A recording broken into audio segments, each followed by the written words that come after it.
y como siempre vamos a empezar a marcar algunos objetivos mínimos, ya que el tema es muy amplio como siempre, pero bueno, como siempre vamos a empezar por la parte anatómica, ya que es muy importante reforzar todos los detalles anatómicos de las regiones y de los órganos que están alojados en la cavidad abdominal.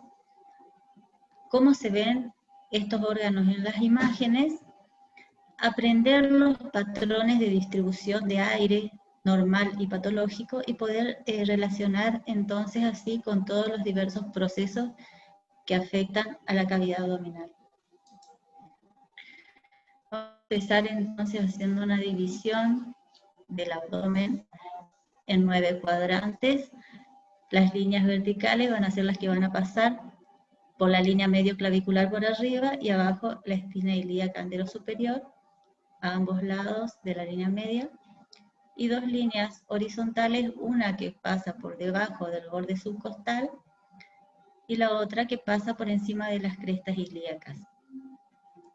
Así vamos a tener el abdomen dividido en 9 cuadrantes, el hipocondrio derecho que va a alojar al hígado, el ángulo hepático del colon, y por detrás en el retroperitoneo el riñón, el epigastrio que también va a tener parte del hígado, el estómago y por atrás el páncreas, el hipocondrio izquierdo donde va a estar principalmente también el techo del estómago, el vaso y por detrás el riñón, ¿sí? Y también el ángulo esplénico del colon, el mesogastrio donde va a estar el intestino delgado, los flancos derecho e izquierdo que van a alojar al colon ascendente y descendente, el hipogastrio también que va a estar parte del intestino, el colon sigmoide, y en la fosa ilíaca va a estar el ciego, el apéndice, en las mujeres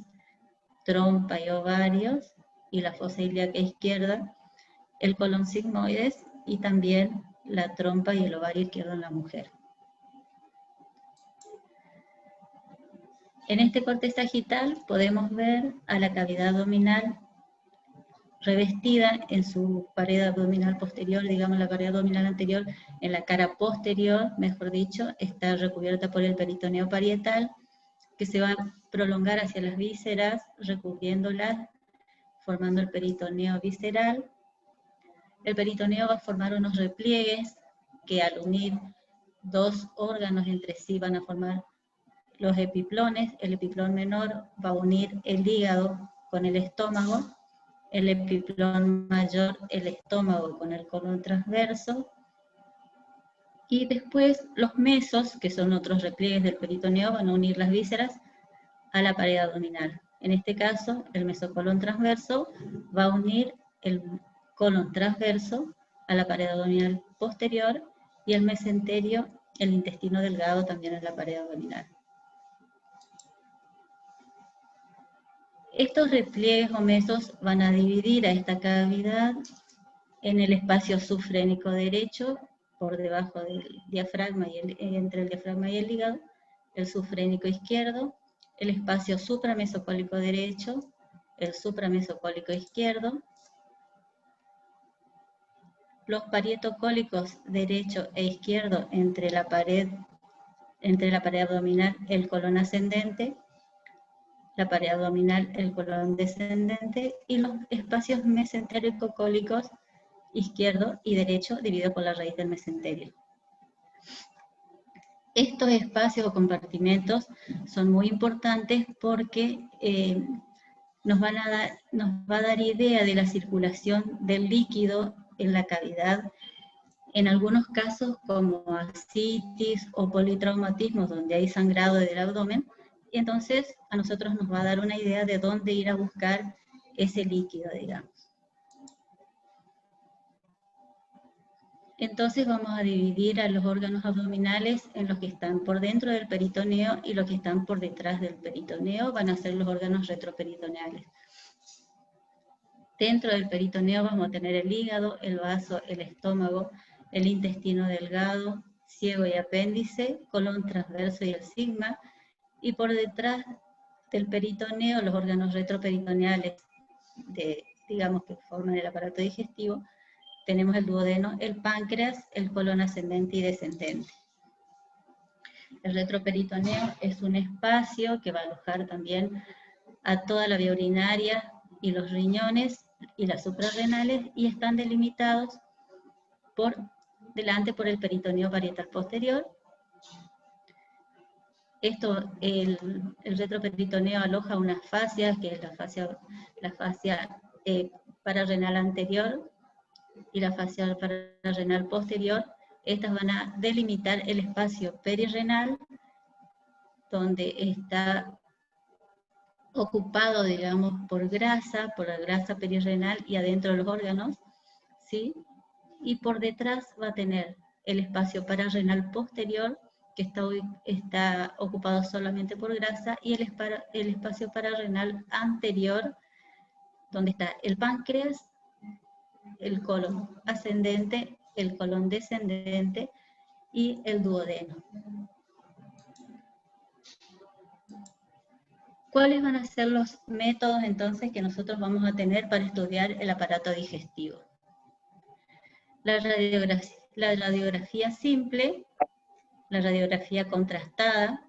En este caso, el contraste utilizado en general es el bario, que se usa para todo el tubo digestivo. En muchos casos, sobre todo en adultos, se combina con el aire para obtener un doble contraste. En el caso de tener sospecha de que hay una perforación de una visera hueca, se utiliza contrastes yodados. La ecografía es el método de elección para estudiar sobre todo las vísceras sólidas, como el hígado, el páncreas, los riñones, ¿sí? El vaso, para poder evaluar colecciones líquidas, ya sea libre o adentro de un órgano, y es el primer estudio para evaluar la vesícula y las vías biliares. La tomografía computada también nos ofrece una visión panorámica y es el método de elección para diagnóstico y seguimiento de neoplasias, politraumatismos, y se usa con contraste oral y endovenoso. La resonancia también es un método que se utiliza en el abdomen, sobre todo en la vía biliar, la colangioresonancia, y para ver la vía urinaria. ¿Cuáles son las proyecciones que se utilizan en radiografía simple? En decúbito dorsal, en este caso, donde se disminuye el espesor de la pared abdominal, se coloca el chasis por detrás y se usa sobre todo en procesos abdominales agudos, o sea, en abdomen agudo, y también nos permite visualizar casos donde hay cólicos renales para poder ver litiasis. El abdomen de pie es otra de las proyecciones, la más importante en el caso de abdomen agudo, porque uno busca la distribución del aire y presencia de niveles, que es lo que vamos a ver un poco más adelante. El decúbito lateral con rayo horizontal es muy útil en pacientes que también no se pueden movilizar y no se pueden parar, sobre todo para buscar presencia de aire en la cavidad abdominal, en la cavidad peritoneal, así como hacíamos en el tórax para poder ver el neumotórax. En este caso es la misma posición, pero para ver el aire libre en la cavidad peritoneal. Entonces, en este caso vamos a ver la lectura, cómo vamos a hacer una lectura de una radiografía abdominal. En primer lugar, tenemos que evaluar las líneas grasas musculares y viscerales. Las líneas grasas es el contorno de los órganos, de los órganos sobre todo que están recubiertos por un poco de grasa y pueden hacer una diferencia de densidad, y esto sobre todo se puede ver en el hígado, en el vaso, en los riñones, los músculos psoas, ¿sí? Y ahora vamos a ver en las placas. En segundo lugar, el patrón de distribución del gas ya sea normal o patológico. Si podemos ver en algunos casos líquido, ¿sí? Y si existen calcificaciones patológicas. Esa sería la secuencia que vamos a seguir para poder evaluar una radiografía de abdomen.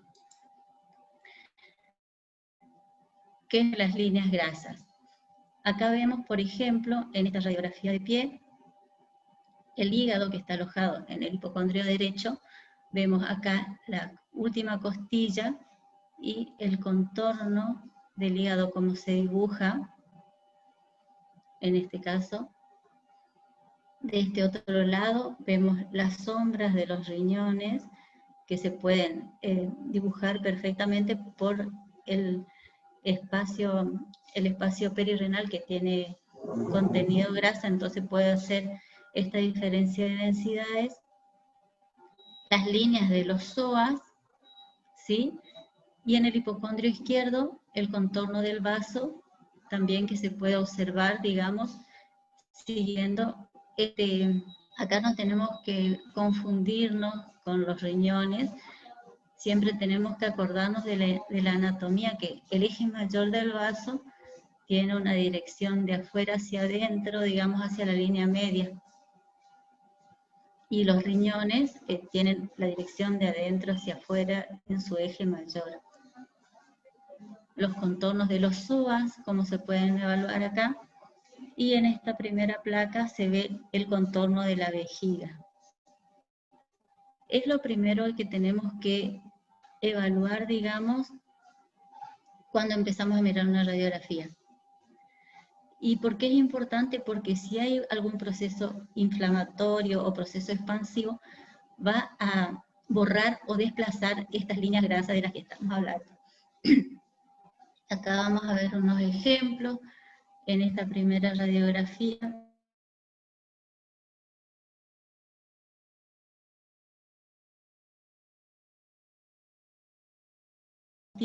Si nosotros buscamos el polo inferior del hígado, lo vamos a encontrar prácticamente en la fosa ilíaca derecha. El hígado acá está desplazando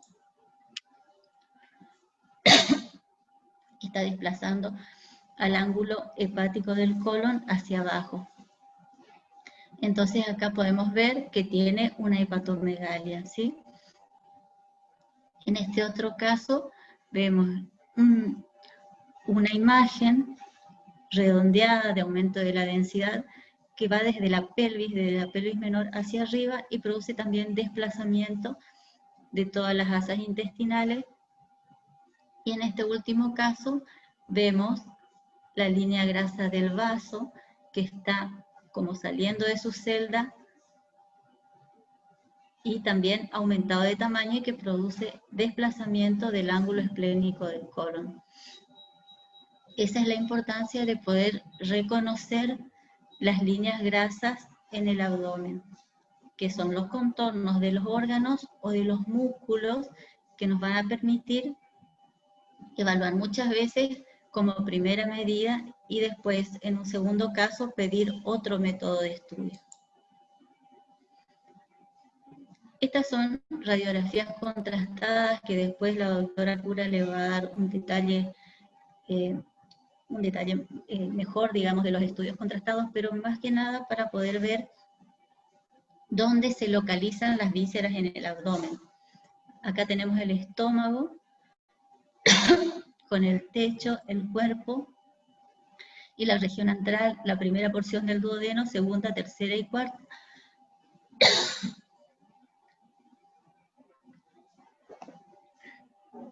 La cuarta porción del duodeno que pasa del otro lado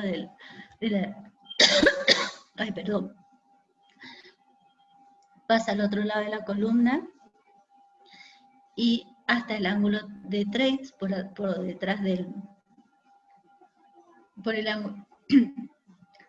del estómago, ¿sí? Y ahí empieza el yeyuno, que se ubica en toda la parte superior e izquierda del abdomen, y el ilion en la parte inferior derecha.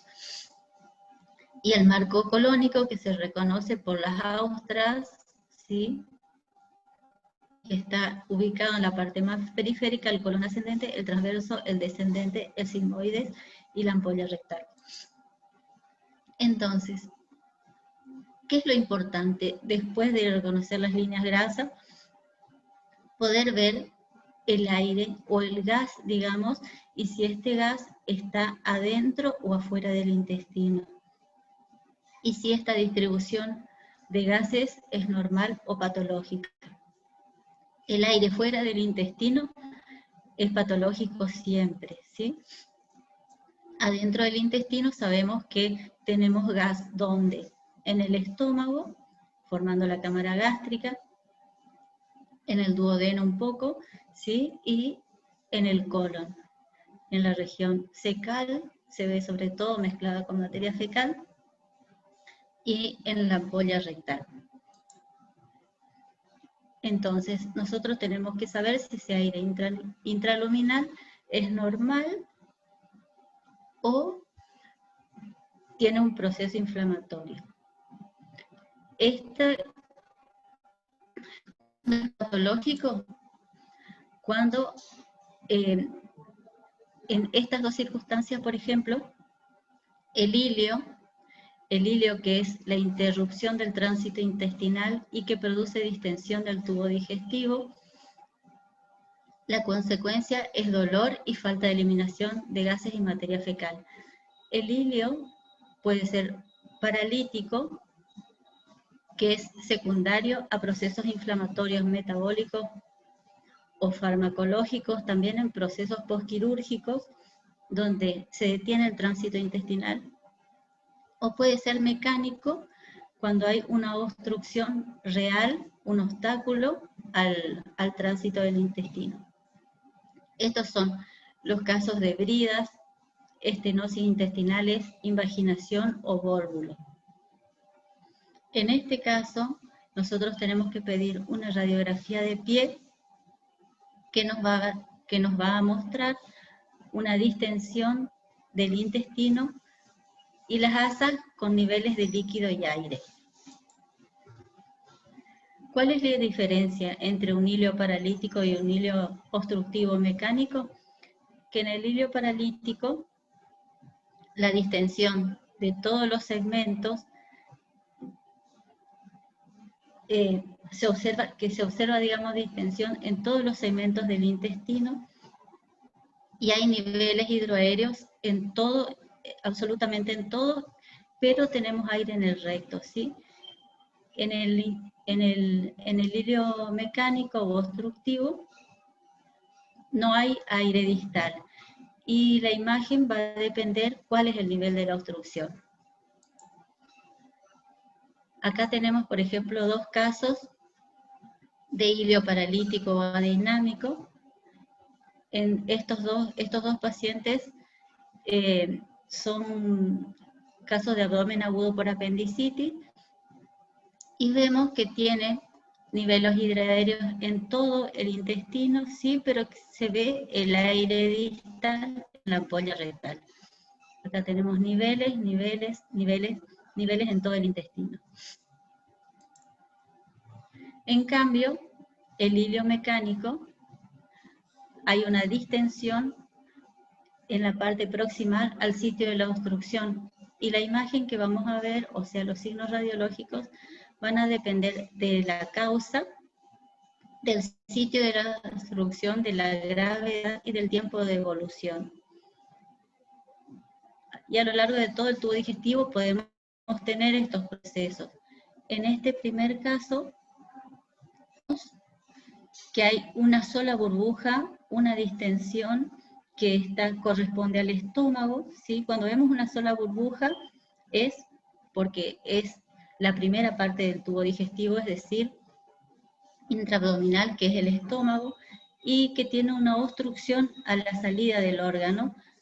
En este caso es el píloro, ¿sí? Donde se observa una hipertrofia de la musculatura pilórica, entonces no deja pasar el aire, no solo el aire, sino nada, el contenido de la leche no puede pasar, Entonces se dilata todo lo que está proximal a la obstrucción. Y en la radiografía vamos a ver una sola burbuja distendida. Este es el signo clásico, digamos, de la hipertrofia del píloro. Ahora, si en lugar de ver una sola dilatación o una sola distensión, vemos dos, es porque la obstrucción está un poco más abajo. Y la diferencia en la clínica del paciente, que acá, o sea, va a haber distensión, no va a haber tránsito intestinal y va a haber vómitos. En el primer caso, el vómito va a ser solamente de contenido gástrico, pero ya en este caso, donde la obstrucción es por debajo de la ampolla de váter, va a haber los vómitos van a ser vómitos biliosos.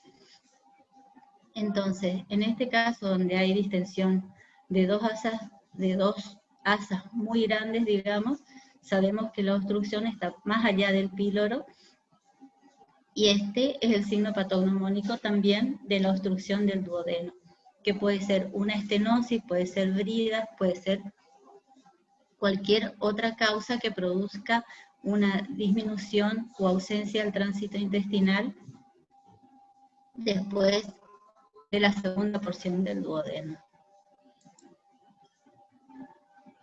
Puede estar también la falta de eliminación de gases o la obstrucción más allá del duodeno, es decir, en el yeyuno. Entonces vamos a tener más de dos burbujas dilatadas. Vamos a tener el estómago, el duodeno y el yeyuno, ¿sí? Y como siempre, en todo el patrón obstructivo, distensión proximal y una ausencia de aire distal, ¿sí? Esto se llama silencio abdominal en radiología. Este es otro caso de estenosis yeyunal. Esta es una plaquita muy precoz al nacimiento, digamos. En todos estos casos donde hay atresia o estenosis, hay un antecedente previo de polidramnios, o sea, porque como no puede circular el líquido amniótico, porque hay una obstrucción, aumenta el líquido amniótico y en el paciente, en la mamá, ya se ve adentro de la panza polidramnios, entonces uno sabe que ese bebé viene con problemas.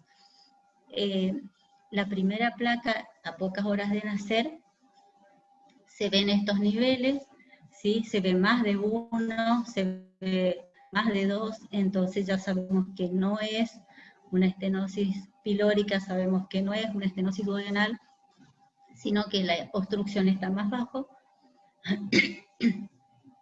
Y unas horas más tarde se ve unas pequeñas burbujas más distales a la obstrucción, pero hay un silencio importante. Y en la cirugía se pudo observar no una atresia, sino una estenosis, ¿sí? Con una disminución marcada del pasaje del contenido intestinal. Esto se hace una resección de la zona estenosada y se vuelve a hacer una anastomosis término-terminal. Otro caso de obstrucción intestinal también en una zona un poco más allá del intestino delgado es la invaginación intestinal, que se produce porque parte del intestino delgado se introduce en la región ileocecal y va avanzando, digamos, el intestino delgado por dentro del ciego y el colon ascendente hasta que produce un edema marcado en la luz del intestino y con una obstrucción posterior. La mayoría de las veces lo que hace de cabeza de invaginación son ganglios mesentéricos. Entonces, la clínica del paciente va a ser un dolor abdominal importante de tipo cólico, con vómitos biliosos, y la materia fecal va a tener moco con estrías de sangre cuando ya empieza a comprometer la vitalidad del intestino. En la radiografía, siempre radiografía de pie para poder observar los niveles de obstrucción, digamos, vamos a ver niveles en toda la parte superior del abdomen, también en la fosa ilíaca y una ausencia de aire distal, sobre todo en la ampolla rectal. La ecografía se puede ver la imagen del asa invaginante, que es la periférica, el asa invaginada por dentro, ¿sí? Nosotros estaríamos haciendo un corte a este nivel, y en el interior ganglios mesentéricos, que son los que producen, digamos, los que inician el proceso de invaginación. A veces, adentro de la invaginación está también el apéndice. Un signo también interesante en la obstrucción del intestino delgado es el signo del collar de perlas, donde se ven muchas asas distendidas, se ven los pliegues del intestino delgado, y el signo del collar de perlas se produce porque se acumula como un rosario de pequeñas burbujas de aire en el interior de las válvulas conniventes, y la cavidad intestinal está totalmente ocupada por líquidos, ¿sí? Esta placa no está completa, así que uno no puede ver, pero siempre es la diferencia entre el hilo adinámico o hilo paralítico y la ausencia de aire distal. El asa centinela se llama así a la dilatación de una parte del intestino que está en la zona cercana, digamos, al proceso inflamatorio. El proceso inflamatorio puede ser un cuadro apendicular o una pancreatitis, entonces vemos el asa que está cercana al proceso, distendida y con niveles. Esta es en el caso de una apendicitis aguda. Otro caso de una obstrucción intestinal, ya yendo, o sea, fuimos desde el estómago, duodeno, yeyuno, el ilion, y en este caso del colon sigmoides, ¿sí? Cuando se produce un vólvulo en esa zona, se produce el signo del grano de café, podemos observar que es porque el intestino, esa parte del intestino, gira sobre su meso y deja de pasar el aire hacia la ampolla renal. No hay aire, ¿sí?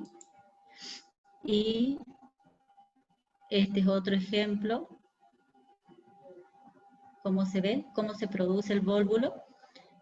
Si bien es bastante patognomónica, digamos, la placa, se puede hacer también un colon por enema para poder observar la falta de avance, digamos, de la sustancia a través de la luz del intestino. Acá vemos, se rellenó la ampolla rectal y llegaba hasta el sitio de la obstrucción y no podía avanzar. Entonces, esto era todo, sobre todo, los procesos que comprometían la luz intestinal. Ahora, el gas fuera del intestino, siempre en la cavidad abdominal, es patológico. ¿Y cuándo podemos encontrar? En caso de traumatismos, complicaciones quirúrgicas o perforación, ¿sí? Perforación de víscera hueca. Entonces, a eso se llama, cuando vemos aire en toda la cavidad, neumoperitoneo, secundario a procesos como abscesos o fístulas, ¿sí? ¿Y cómo lo vamos a buscar? En la radiografía siempre tenemos que tratar de tener el paciente de pie y el aire siempre va a ir para arriba y localizarse entre la zona del diafragma y el hígado, ¿sí? Vemos como una semiluna. Si el paciente no se puede parar, como decíamos hoy cuando mostrábamos las proyecciones, los colocamos en decúbito lateral y el aire tiende a subir y a ubicarse entre las vísceras y la pared. Acá tenemos la distribución intraluminal del aire y acá vemos la localización extraluminal, o sea, el neumoperitoneo. Este es otro caso, fíjense acá, aire localizado entre el diafragma y el hígado. Hay veces, cuando hay una perforación en el intestino, las asas tienden a bloquear el proceso y en un primer momento no sale el aire de adentro de la luz intestinal y en una segunda etapa puede salir y producirse un bloqueo y acumularse solamente en una zona en lugar de desplazarse a toda la cavidad, y podemos observar cómo las paredes del intestino bloquean ese aire, digamos, y pueden formar como este signo, por ejemplo, que también está descrito como el signo del triángulo. O a veces cuando hay un neumoperitoneo masivo que ocupa toda la cavidad, que no es solamente que se desplaza hacia arriba, sino que alcanza a llenar la cavidad abdominal cuando es mucho el aire, digamos una perforación importante, el signo del balón de Rabi. El aire también puede ubicarse en la pared del intestino e ir disecando toda la superficie entre la mucosa y la submucosa, e ir hasta la vena porta, digamos, ¿sí? Y hacer lo que se llama el portograma adentro del hígado, cuando se va siguiendo todas las ramas de la vena porta, hace como el mismo dibujo que la vena porta, pero se ve una imagen radiolúcida adentro del parénquima hepático, que esto no debería verse normalmente. Previamente a esto, a hacer la neumatosis portal, debería verse el signo en la pared del intestino. Otros casos de presencia de aire o de gas en zonas donde no debería haber, digamos, es el caso de las fístulas, que pueden ser congénitas las fístulas o pueden ser adquiridas. Las fístulas congénitas son rarísimas. En este caso vamos a mostrar una fístula que va desde el bronquio fuente derecho, ¿sí? Vemos cómo viene esta fístula hasta el sistema biliar. Era una paciente, una bebé, que después al otro día de nacer empieza a salir líquido bilioso, digamos, y pensaban que eran vómitos biliosos, y después cuando le intuban ven que venía de la tráquea, el líquido, no del aparato digestivo, y cuando le hacen la tomografía, primero una radiografía, se veía una imagen parecida a esta, pero en una radiografía de frente, entonces le piden una tomografía y se puede observar esta gran fístula que une a toda la vía biliar con el bronquio fuente derecho. Se operó, se sacó la fístula, ¿sí? Y evolucionó perfectamente bien. Otra cosa que tenemos que evaluar, entonces, veíamos las líneas grasas, la distribución del aire, ¿sí? Que puede estar adentro o fuera de la cavidad, la presencia de calcificaciones patológicas, que podemos ver las calcificaciones en el hipocondrio derecho. Acá lo más probable es que sea la vesícula biliar. En este caso, en la fosa ilíaca, podemos ver calcificación también cuando se produce el taponamiento de la unión entre el ciego y el apéndice para producir la apendicitis. También en la cavidad pelviana podemos ver que puede ser el ovario, un teratoma, o puede ser miomas uterinos. Y también en la vía urinaria podemos ver calcificaciones que se corresponden con las litiasis. También tenemos que evaluar la posibilidad de que pueda tener líquido en la cavidad. El líquido, como decíamos hoy, cómo lo íbamos a ir a buscar de acuerdo a los compartimientos que podíamos establecer en la cavidad abdominal. Esto en la ecografía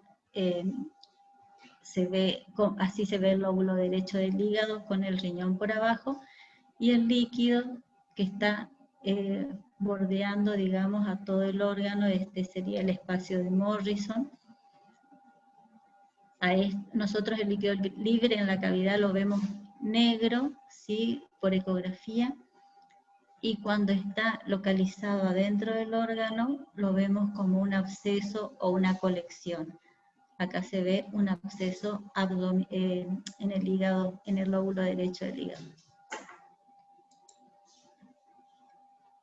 Bueno, 2 palabras de apendicitis, digamos que es uno de los motivos de consulta más frecuentes en la guardia. ¿Qué es lo que le pedimos a un paciente que viene con un abdomen agudo o un dolor abdominal? En primer lugar se le pide una radiografía. En la apendicitis, ¿qué podemos ver? En primer lugar, como decíamos hoy, se borra la línea grasa que corresponde al psoas de ese lado, al psoas derecho. Se produce también como una escoliosis antálgica. Vemos los niveles hidroaéreos acá, ¿sí?, que se producen por el proceso inflamatorio. Acá tenemos el caso de las centinelas, ¿sí? Vemos el coprolito, que puede estar también ahí ocasionando el proceso. En la ecografía vamos a ver una imagen tubular, que el diámetro tiene que ser de 6 milímetros o más para poder decir que es un proceso inflamatorio. El peritoneo que está alrededor del apéndice, por la inflamación se ve bien ecogénica o blanca. Cuando queremos comprimir con el transductor no podemos, ¿sí?, no se puede colapsar y es bastante doloroso. Y bueno, fíjense en esta imagen cómo se ve después de la cirugía. Se pudo comprobar, digamos, de que era la causa. Bueno, entonces como conclusión, es muy importante conocer la anatomía para poder reconocer las imágenes. La radiografía sigue siendo el primer estudio en el caso del abdomen agudo de la guardia, y el aprendizaje de los patrones de la distribución del gas nos permite diferenciar a los procesos patológicos. Nada más.